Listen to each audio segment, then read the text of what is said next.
Welcome, my friends, to the Bob and Brad podcast. My name is Mike Keenitz. I'm a physical therapist assistant who's worked with Bob and Brad the last 10 years. Today, I am doing this podcast solo, and our guest is Jordan. You may know her from our workout videos on our YouTube channel. If you're listening to the audio version of this, you may have heard her in the past talking about ketogenic diet with us. Jordan's background, she has a bachelor's in exercise science, a master's in nutrition, and she's a certified personal trainer. And today we are going to talk about ways to boost your immune system naturally through food and possibly supplementation. So stay tuned. So welcome, Jordan, to the program. Thank you. Jordan, do you want to start by giving your background for our audience? Yeah, for sure. So I'll kind of start in my whole health journey of educational background, I guess we'll call it that. So I started out first and got my bachelor's in exercise science with a fitness emphasis in the program. Let's see. And then I worked for a couple of years as a personal trainer full-time. So I'm a certified personal trainer as well, and decided that I loved nutrition. So, being that, I ended up enrolling in a graduate program and then graduated with my master's in nutrition. Both schools I did locally where I live in Wisconsin. So master's in nutrition. And now I've been working, let's see here. I don't even know how long I've been out of graduate school. I guess I graduated in 2016. So doing the math there, over 5 years.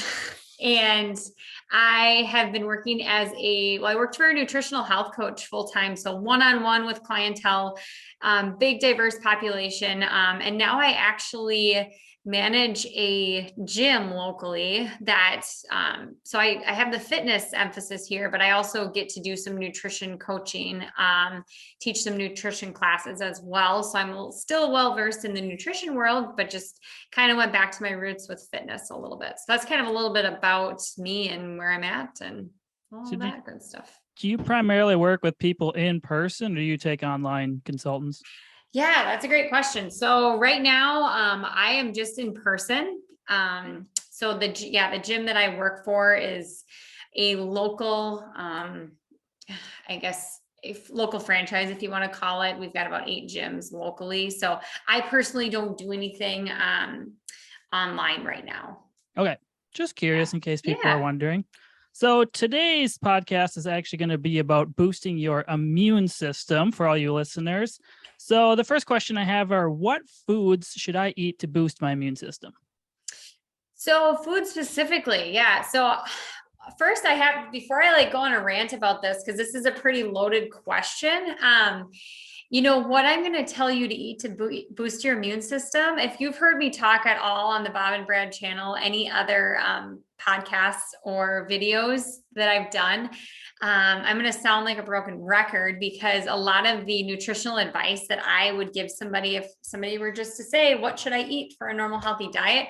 I'm going to say pretty close to similar information to boost your immune system. So I'm going to talk a little bit about that, but then I'm also going to give you like little specific foods. If you're already eating a very healthy diet and you want to just really dial in, what could I specifically eat that might have higher nutrients specific to the immune system? Make sense? Yeah. I have a feeling I know what you're going to say, but our audience may not. So you want to answer, Mike, or no, you go ahead. So I'm a big whole foods first person. If you hear me talk on here about nutrition on this channel, I am not going to be the person that's going to talk to you about counting calories and any fad crash diets. I'm a whole foods first person. So just going to start the conversation like that. So, the main focus when you're thinking about boosting your immune system, what should your diet be comprised of? First of all, I want to talk about fruits and vegetables, and plenty of them. This seems like such an obvious one, but I would not be answering the question fully if I didn't at least say that out loud. Eat your fruits and vegetables. I'm a big fan of varying your types too. So don't be that person that goes to the store and buys the same 2 vegetables and fruit every single week. But that's what I like to do. Are you guilty there? Yeah. It looks like you had the guilty look on your face. Mm-hmm. It's super important, just because every, fruit and vegetable is going to have a very different micronutrient composition, different antioxidant properties. So that, that's the big one there. To help increase your vitamin load. So, but I did want to talk about when it comes to fruits and vegetables, there's ones that, during the winter months, or maybe when you start to feel something coming on, that are a little extra loaded in vitamin C that are, good ones that you might want to focus more on. So we all think vitamin C, what's like the number one thing we think of? Oranges. Yeah, right. Actually, that is not even like a top source. It has vitamin C, but you can get better bang for your buck elsewhere. So some of the top ones are going to be like bell peppers, red peppers, green peppers, kiwi, strawberries, broccoli is actually super high. That's really? That one usually surprises people. I didn't know broccoli. Broccoli, I think broccoli is high in potassium too, isn't it? Broccoli, yeah. No. Yep. Sorry, continue on. No, yeah, that's fine. Tomatoes, kale, Brussels sprouts, cantaloupe. So those are that's not everything that has vitamin C in it, but just kind of covering, and then of course your citrus fruits too, but that's covering at least the top ones. If you want to have that focus, especially during the cold and flu months that we're about to be coming upon. That's why I did this podcast now, by the way. Yeah, it's a good time. Unfortunately, summer's closing out. I think we should say too that we're both omnivores. So even though we're talking about a lot of plants, we're not anti-animal product, but yes, we are. And I actually am going to touch on that too, Mike. Okay. Yeah. So that kind of covers the fruits and vegetables category, but you read my mind. The next thing I was going to say is you want to also focus on quality protein sources too. So I wanted to just kind of touch on quality. And I'll talk about how this relates to the immune system. But what I mean by that is, eating good quality grass-fed beef. Yes, like Mike said, we are omnivores. So I'm sorry for my vegan listeners. You can maybe take my advice on what I was just talking about and me out here if you want to, but so grass-fed beef, free-range eggs, wild-caught seafood, quality-raised animal sources. That's the big key, especially when it comes to some of the more fatty cuts of meat. And I try not to go on a side tangent here, but a lot of the toxins in animals are held in the fats. Just a little fun fact. So we want to be focusing, especially with like beef and fattier cuts of beef, to have those grass-fed sources. And a lot of the good, healthy animal sourced fats have immune boosting properties. So that's my side tangent and how it connects to the immune system there. So. Right. And I'd say like a lot of free range or free roaming grass-fed animals, whatever they are typically better.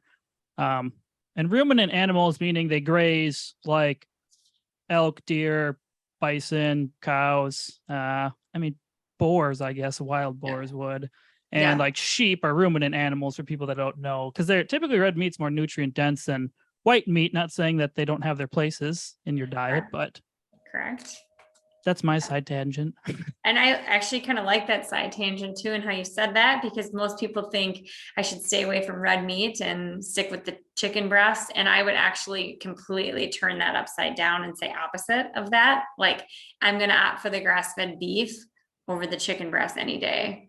Yeah. I'm going to get the chicken thighs over the chicken breast any day. So side note, but so. Is there any other foods you want to talk about that boost the immune system? Yeah, I think I want to mention a couple more. So one other kind of category, so I already mentioned like the plentiful amounts of fruits and vegetables, good quality protein, but also we can't have this talk without talking about healthy fats too. So some of the things I like to tell people to focus on are avocados, avocado oil, coconut oil, which has a ton of actually immune boosting properties.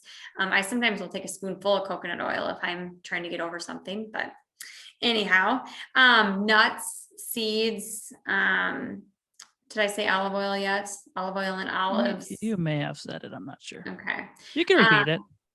What's that? Repeat it. Yes. Yeah. Hone it in. But yeah, so those are some of the main healthy fats that you want to be making sure that you're getting in your diet too. They play lots of roles, but immune system being one of them.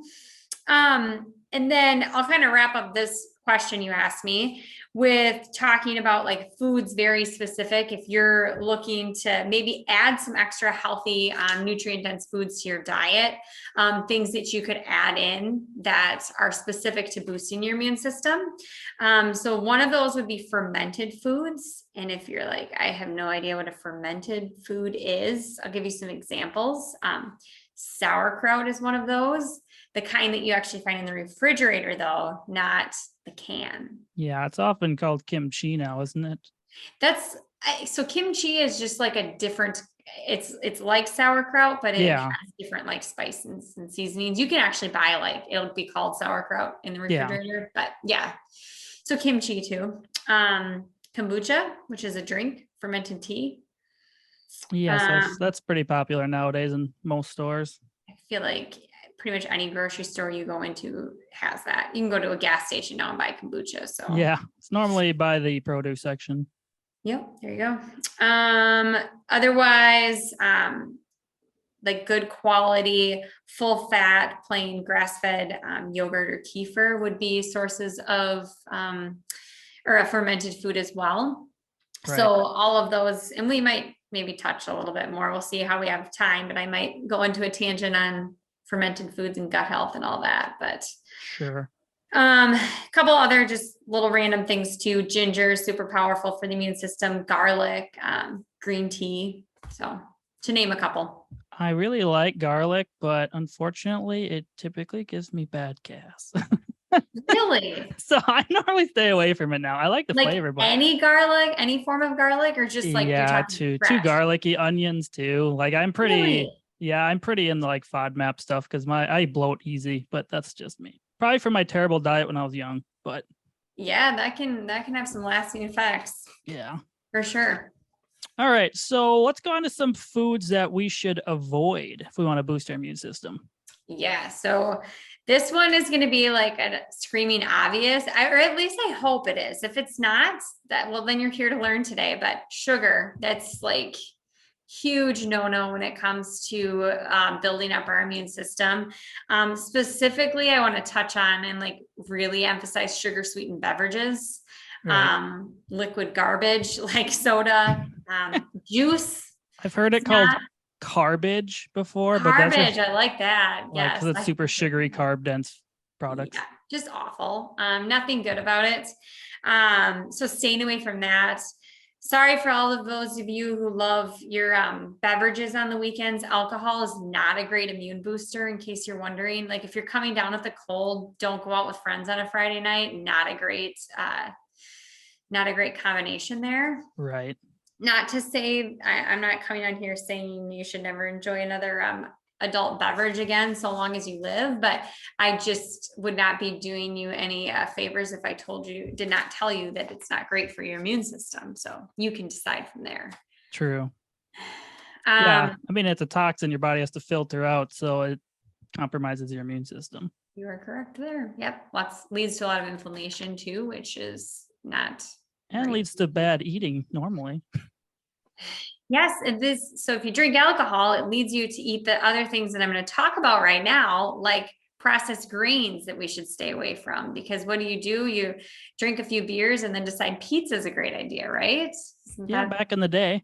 Yeah, exactly. So what do I mean by processed grains? So avoiding things like bread, pasta, crackers, chips. I'm not even a fan of the whole grains too, because I get that question a lot. That would be a whole nother podcast. So I'm not going to expand on that because I feel if I did, a half hour later, I'd be done talking. So sure, we could save that for another time. Yeah. And then staying away from processed grain oils too. So canola oil, vegetable oils, safflower oil, corn oil, soybean oil, to name a few. Yeah, are super inflammatory. Yeah, that's what I've heard because it's the way they're processed. Isn't vegetable oils not even like people think it's vegetables, but isn't it one specific thing? What is it? I can't remember. Oh, yeah, it is. No, it does not have any vegetables present. No. Vegetable oil. It's not sunflower oil. It's something. I can't remember what it is. Yeah, I can't remember. I think and don't quote me on this one, please, but I think it's like almost a combination of some of these oils I was mentioning. Like it could just be like a smorgasbord of stuff. So yeah, they thought it was the healthy thing in the late 80s, early 90s, and now they're thinking it's not so great for us. Yeah, I hope we all have that message by now, but we'll see. All right. Do you take any specific supplements to help boost your immune system? Good question. Or general? I guess you don't have to drop names, but yeah. So I'm a food first person. I am a true believer in whole foods, but I do think there's certain things that we can't get from our diet. So I do supplement a couple things. I don't supplement these all specifically just for my immune system. It's for a lot of things, but all of these that I do take do play a role in immune health. So every day I take a multivitamin. Now I don't always take that. I just want to like put this little nugget in there, but I recently had a baby and breastfeeding on all of that. So I'm still sticking with the multivitamin because my needs are just higher right now. That's one of those that's kind of a question mark for people. Like it totally depends on your diet, like whether you need a multivitamin or not, in my opinion. right. And a lot of like the cheap ones you don't digest a lot of the nutrients anyway. Correct. A lot of them are garbage. I take a good whole food multivitamin. Sure. And then, so meaning like all the vitamins in there are synthesized from whole foods. They're not fake vitamins, if you will. Would someone take a green powder instead of a multivitamin? So green powders are awesome. I actually use those once in a while if I make a smoothie, but I don't really, I think it depends on the greens powder, but a lot, like the one I have at home doesn't actually yield any like significant amounts of vitamins and minerals. Gotcha. Like just has trace amounts. So I wouldn't say instead of, but you know, if someone like you, if you don't take a multivitamin, if you eat a pretty good, clean, well-rounded diet, you probably don't even need one. I take greens powder and omega-3 fish oil, and I eat a little bit of liver every day. Oh, well, if you eat liver, you're grass-fed liver from a local area. You need nothing else if you eat liver every day. I wish I could do that. Just a little bit. I take it like a pill. That's so good. How do you do it? You just... Well, it's frozen, and then I just cut it up small, and then I just take it like a pill with water and just swallow it. I don't know, I'm getting used to it. Maybe that's what I need to do. I don't cook it, but if you freeze it, it at least kills the germs on the outside, so you won't get sick. Otherwise, just flash it in the pan real quick. But yeah, I can't eat liver though. I can't eat anything. That's about the only flavor I can't handle. So I'm going to just start doing that. That's a way better idea than trying to choke it down. Yeah. Well, any other supplements that you take? Well, I take an omega-3 fish oil as well every single day. Highly recommend that for everybody. I do not think we get near enough omega-3s in our diet. Yeah. And then I take a probiotic if I don't drink kombucha or have a fermented food. So like this morning, I went home and I had some eggs, avocado, and I had some sauerkraut with that. So I didn't take my probiotic. So, but if I don't have that kind of stuff, I do take a probiotic pill or supplement. And then I do take vitamin D, except for not right now, because I'm still getting sunshine most days, which we'll touch on that. But those are my 4. So for yogurts, I know you look for, because you're having dairy ones, are like the plant alternative ones, if they're like organic and not added sugars, are they pretty clean? Those are pretty clean. Yeah. Like you could get some good, the big thing, as long as they're unsweetened. Yeah. I think the only thing I noticed is like, obviously if it comes from an animal, it's going to have different other minerals in it, like calcium, because like coconut yogurt doesn't have calcium. Right.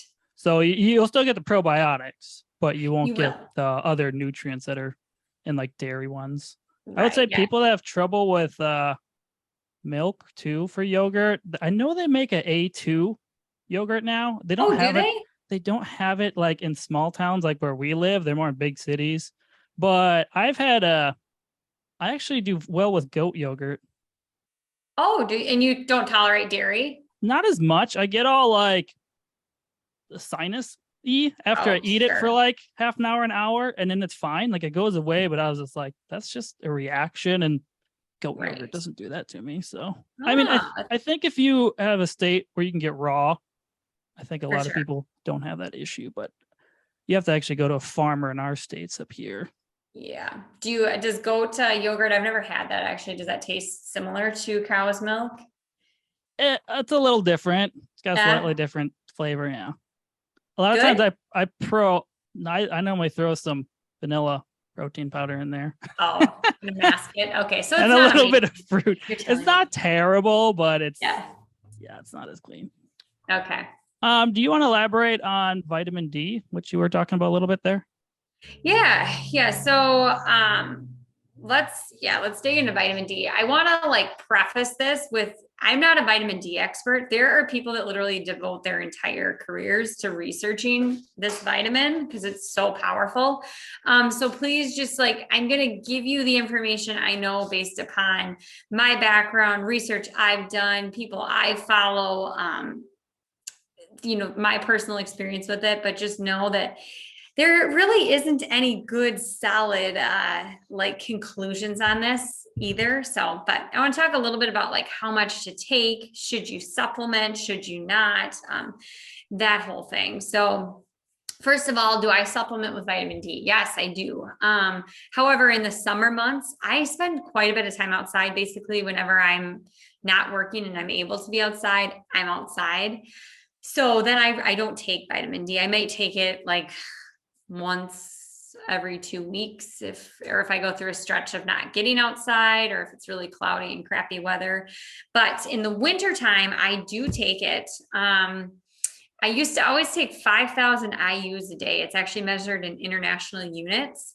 But I recently had my blood levels drawn, and I'm going to talk about that. But mine was a little bit higher than really necessary. So I am planning to back that amount down come this fall, winter, and not take as much. Is vitamin D one of the vitamins that like you don't actually typically urinate out if you get in excess?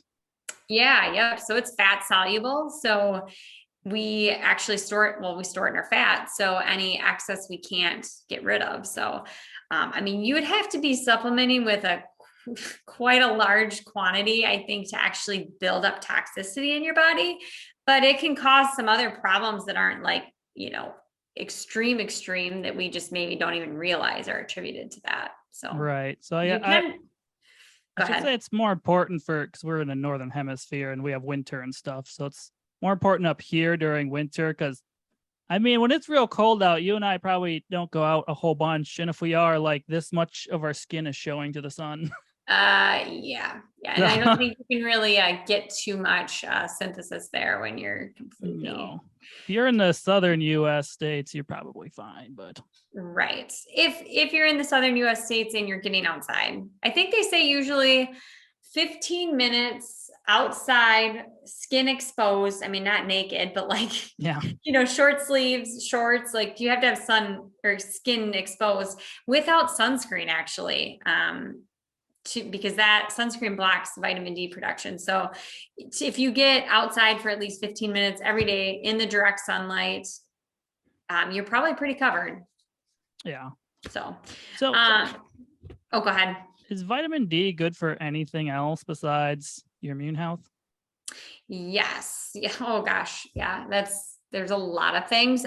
Some of the main top things that it's good for, bone health. So vitamin D actually promotes calcium absorption, and it's necessary for healthy bones and teeth. So actually vitamin D deficiency through research has been shown to cause osteoporosis or be one of the factors. So super important for healthy bones. Right. Mood. That's why so many of us up here in the northern hemisphere get so depressed in the winter, honestly. Like maybe Yeah, it's it because it's really. -20 out, but I think it has a ton to do with the fact that many of us are walking around vitamin D deficient. Yeah, if people don't live in an area like this, it's called seasonal depression. Yep. And Yeah, it's it's real. yeah. I'm not like depressed during winter, but I'm way more energetic spring through fall than I am winter, and it takes a Yeah. little more oomph to make me go outside once it's these Yeah. winter months. I hear And you. Well, is it's vitamin nasty here. vitamin D? You said it's fat soluble, right? So don't you normally want to have it with fat when you take it? Yeah. So usually that vitamin D is one where I just tell people like when you eat breakfast, take your vitamin D, Okay. Right. simple kind of thing. But yeah, that is correct. Um, what are they talking about? Oh, is it good for anything else? Yeah, mood. Low levels have been linked to depression and anxiety. So it actually helps to synthesize a hormone called serotonin in our body, which is literally like a happy chemical. It makes you feel happy. So Yeah.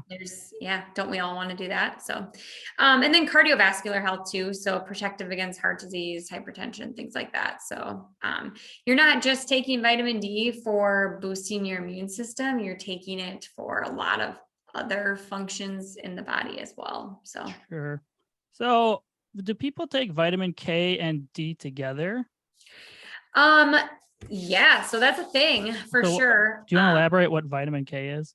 Yeah, so vitamin K, that's actually another fat soluble vitamin. So like vitamin D, you could take too much K. It gets stored in the fat. We don't urinate excess out.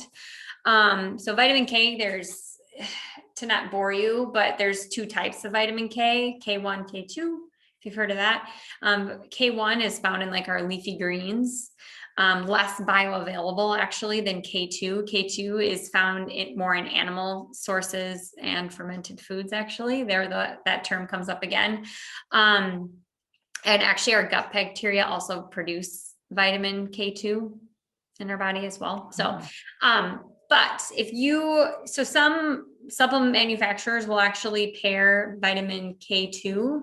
Well, it should be K2 because it's more bioavailable, with vitamin D to help because they kind of work synergistically in the body. So vitamin D directs the absorption of calcium from your intestines into the blood. But then once it's in the blood, K takes it into your bones to be utilized. So it helps vitamin K, vitamin D, calcium, they all kind of need each other, if that makes sense. Sure. So what foods if people don't want to supplement? Okay, so I know dairy, but what, like if someone is like vegan or vegetarian, what would they do? For K2? For D or K2? Oh, okay. So D, I actually don't know. Here's the problem. So I didn't really mention this in the beginning, but vitamin D, there's actually two forms of that too. D3 is our naturally occurring form. That's like when you go sit out in the sun and you're going to produce it, like that's the form. Okay. So that's the form your body knows. But then there's a synthetic, like plant-based form called, or that's D2. So that's really the only source, that would be for somebody vegan, but I just need the vegans out there to know that the bioavailability of that is pretty poor in our body. Okay, sure. So it is what it is. With K, it's the same thing. K2, those are going to be our animal sources, but you can get it from fermented food. So vegans could do some vegan source fermented food, but K1 is from the leafy greens, but again, that's not as bioavailable. Sure. So with the bioavailability, it's more because it's a plant being digested by a human, and then there's fibers and other toxins that plants create, which we can't digest and absorb at all, right? Correct. Did I say that correctly? Yeah, that's a good way to explain it. Do you have a more elaborate way, or is that good enough? No, I think that's good enough. Okay. Yeah. So as we're talking about probiotics and fermented foods, how does that help prevent people from getting sick? So we've got something in our body called our gut microbiome. So think of our gut and our stomach. It's kind of a physical barrier to help us from getting sick. So if we have a strong, healthy gut, like it actually legitimately it's a protective barrier for our immune system to prevent us from even getting sick in the first place. So that our body doesn't even have to initiate an immune response at all.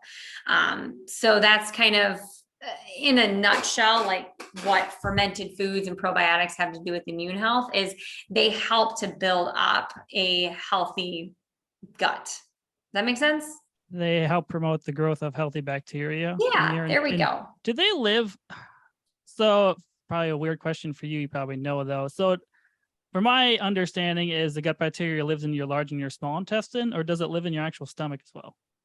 Well, so there's some bacteria that we have in our stomach too, but most of it is like actually in our large intestine. I Yeah, mean, some in the small, but the majority, I can't even remember. I used to back in the day, when I was studying this stuff, I used to know like what percentage was like large intestine, small, and then stomach. But if that answers your question. Yeah, and if people are unhealthy, you typically have a large overgrowth of unhealthy bacteria in there, and that's what causes a lot of GI distress in people, right? 100%. Yeah. What if you've heard of like leaky gut syndrome before? That's SIBO, isn't that another one? or SIBO. Yeah. Yep. So a lot of that has to do with just really poor. I mean, gut health is everything. It can be linked to anything we talk about. But yeah, so I always think of it with the immune system, and like if you have a really strong, healthy gut microbiome, like it's got a very protective barrier, and so just keeps you from getting sick in the first place. It's not as much like, oh, you're already sick, like let's take your probiotics. It's preventative. Sure. So okay, so I've heard of prebiotics and probiotics, and I kind of understand probiotics, but what the heck are prebiotics? Oh, good question. Yeah. So probiotics we already touched on, right? You can take it in a capsule form as a supplement, but also that's going to be your fermented foods. Okay. Right. So prebiotics are actually, think of it as like food for probiotics. Probiotics need to eat prebiotics. Oh. Makes sense? Yeah. So prebiotics are actually in some of our plant-based foods. Oh, okay. Gotcha. Yeah. Yeah. Oh. I've heard about it and I've seen people selling it and stuff. And I'm like, what the heck are prebiotics? No, probiotics are. So some probiotic companies will put prebiotics in with the probiotic, and not a bad approach. The one I take does not have prebiotics in it, but I just always take my probiotics with a good quality meal. Gotcha. That I know it's going to have food from my probiotics. I think my green mixed drink thing has prebiotics in it, it said. Probably, yeah. That's kind of why I was asking. Yeah. So is there anything you would recommend taking if someone gets sick? So if they're already sick. Yeah. It's too late. We're getting the sniffles kind of thing. Yeah. So the hope is, you don't have to deal with this a lot, but the fact of the matter is, even the healthiest of healthy people, like you're going to get sick sometimes. So couple things I've got a whole list actually I can share with you, because some people like to just do everything, or maybe you just want to take like one or two things from this list. Right. So I would like to say, if this was my girlfriend, she would just be sucking down orange juice. And I normally tell her not to do that, but that's just me. Yeah, I mean, you could tell her that she should up her intake of vitamin C, but I would go back then to that list of foods I talked about in the beginning and just eat a lot of those. Right. Over that. But yeah, upping your dose of vitamin C can be helpful. There's research too to support if you take zinc right away on onset, like as soon as you start to feel that scratch in your throat.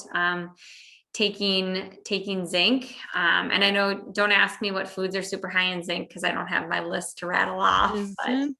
Is spinach? Or am I making probably? I think it's in meat and spinach. For some reason they're in my head. Yeah, that might be. You might be correct there. You can buy like a zinc lozenge too that you can like suck on that every couple hours. I actually am a pretty firm believer in that. I don't get sick very often, maybe like once every 2 years, knock on wood. It seems like every time I talk about how much I don't get sick, then I get sick. So I would say if I'm overtraining or if I'm just around sick people, then I sometimes get it. But yeah. But yeah, I do think that can be pretty powerful. So zinc, vitamin C. And then if you want to get real fancy, I don't really get real fancy in this field. I used to, because I used to work somewhere that sold supplements. So I would, have access to all this stuff all the time. But things like mushroom extract, it's like a supplement. They have a compound in them called, what are they called? Glucans. That have really strong immune power. So that if, again, I'm just more so educating now. I'm not saying go out and buy all this stuff, but Sure. if you get sick a lot, it would probably be a good idea to have in your house. Elderberry, that's one that's more probably common than the mushroom extracts. Oregano oil is like an antibacterial properties. Coconut oil has antibacterial properties. Echinacea, if you're into herbals, that's a big one that's preventative. So I've heard people, I've never done it, but instead of using mouthwash, they will swish around coconut oil in their mouth. I do that. Do you? Really? I'm one of those weird ones. So yeah, what do you want to know about that? Well, I'm assuming it's antimicrobial. Is that what you said? Yeah, like pulls toxins, but actually I just do it for my teeth. All right. It whitens your teeth and helps prevent like cavities. Huh. I have coconut oil in the house. I will say my cavities are like at a 0 since I went to clean eating. Oh, it makes a huge difference. And I do it honestly for teeth whitening because I'm a big coffee drinker. Yeah, I have that problem. So I don't want my teeth to get all nasty. So I do swish around, and it does like help to remove toxins. Like if you do that, you swish it around, but you do not swallow it. Like you have to that's what I heard. Yeah, you're supposed to rinse your mouth out because it actually pulls toxins. So well, do you heat it up first if it's solid? What's that? You heat it up first if it's solid? I heat it up right in my mouth. Oh, you just put it in and wait for it to melt. But yeah, it's gross right away. I'm gonna be honest with you. It took me like I don't know. Like, I don't mind coconut. I mean, it just tastes like coconut. Mildly. It's just the feeling of putting like the solid oil in your mouth. Like, oh, yeah. But it doesn't bother me anymore. People don't know coconut oil when it's warm is melted and it's solid when it's cooler. Correct. Yeah. So like during winter here, my coconut oil thing is like all solid, and during summer it's like half melted. Yeah. Depending upon how cool you keep your house, I guess. Sure. Yeah. So is there anything else besides foods that can help boost your immune system? I'm guessing you're going to talk about exercise. I might mention that. Yeah. No. Yeah. I also want to mention get your butt outside. But we've kind of already talked about that. Just getting sunlight. And I'm just a big believer in fresh air and not breathing in indoor air all day long. Stress is huge too. So that could be another podcast topic because you could go on and on about this, but keeping stress low because stress. So how do you deal with your stress? How do I deal with my stress? Yeah. What tips do you have for our listeners? I just get outside. Yeah, I'd say getting outside or I've been doing just 10-minute yoga every day. More for stretching. That. But that is like, I don't know, stretching is very relaxing. I mean, in a yoga state, I mean, stretching is normally relaxing, but. And do you like when you're doing yoga, do you practice like the breathing? Do they talk about breathing technique in the video at all? Yeah, most of them do. I realize you can sit in a stretch longer if you calm your breathing. And I'm a nose breather in general, but that really helps too. If people are very anxious, they're typically mouth breathers, and then they start carrying their weight in their shoulders, and then they'll be tense like this. So I would say nose breathing is a good thing too. Nose breathing and getting out of your chest, breathing deeper into your belly too. Like if I find myself getting super worked up, like sitting down and just like close my eyes and take like 5 deep breaths, like through like in and out through my nose, but really focus on expanding my belly out, not just like shallow chest breathing, but really like expand the belly, let it go back in kind of thing. There's actually like research to prove like how powerful that is in reducing and combating stress. So it's super simple. Yeah. We had a guy on our podcast that's all about breathing. I can't think of his name. That's pretty cool. I'll link it in our show notes for people that are wondering. I can't I'll have to go back and listen to that one. He's British. I can't think of his name off the top of my head. Okay. Yeah, it's that's definitely something for stress. And then I was talking about stress.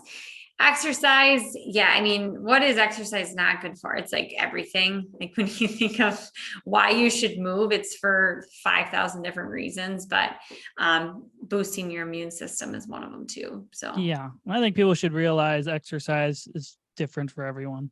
Like if you just want to walk, that's fine.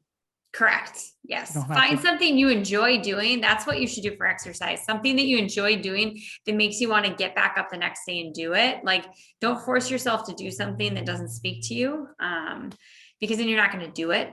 So Yeah, you're not find gonna be something you consistent. love and do it. Move your body. So if someone was unable or unwilling to implement some of this advice, what would be 3 recommendations you would give them to try to stay healthy? Yeah. So to kind of, I guess, condense all of this information and like, I can't do it all, but what are the big 3 kind of thing? Mhm.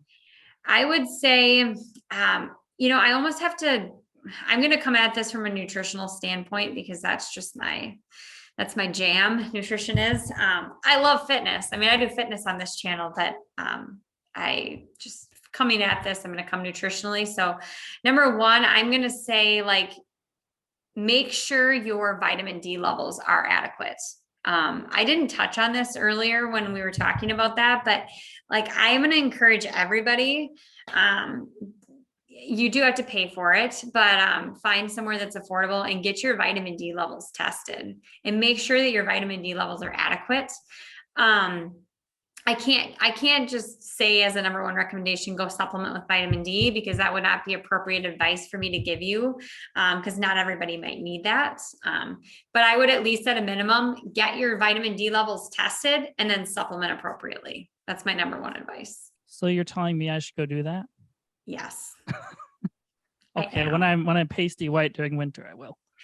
Yes, like maybe the dead of the winter, because you're probably not low right now if you like outdoors at all, you're probably pretty good. But I do think it's super important. I got pretty valuable information from getting mine tested and finding out, like, first of all, it assured me like, okay, you're good. But I also was able to then back down a little bit on supplementation. So I got them tested in April. I'll probably retest again this winter just to see if my changes have impacted them at all. So Sure. yeah. And then my number 2 is going to be simple. I'm just going to tell you to go eat a ton of fruits and vegetables, organic when you can, because that's going to beat out any supplement you can take. Or could I just change that and say like, clean up your diet and eat whole foods? Yeah, I would say if you minimize the amount of processed stuff you're eating and how about put more that? whole foods into it. I like that better than just what I said before. So we'll change my answer to that. And then number 3, I'm going to have to say, I got to talk about the sugar thing. I think really avoiding and limiting sugar. I think that is somebody who's listening to this and drinking, Mountain Dews and giant lattes, like you are really doing a disservice to your gut health and therefore immune system. So I just have to touch on that because I don't feel like I talked about that enough. I think we should link in like normal Gatorade and normal fruit juices are in this category as well because they're super processed and lose their fiber content.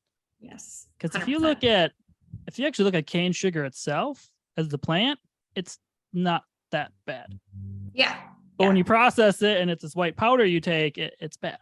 Right. Well, and we're having so much because if you think of like juice, like 100% orange juice, because you mentioned your girlfriend drinks that if she's getting sick. If we sat down, like we can probably eat 1 orange, right? Well, maybe 2 if you're real hungry. I don't know. Yeah. Like you're not going to be able to sit down and eat 6 oranges. No. Right. But like the acidity gets to your mouth after a while. Right. Like but could you pineapple drink too? 6 juiced oranges? Yeah. Like it's just a massive dose.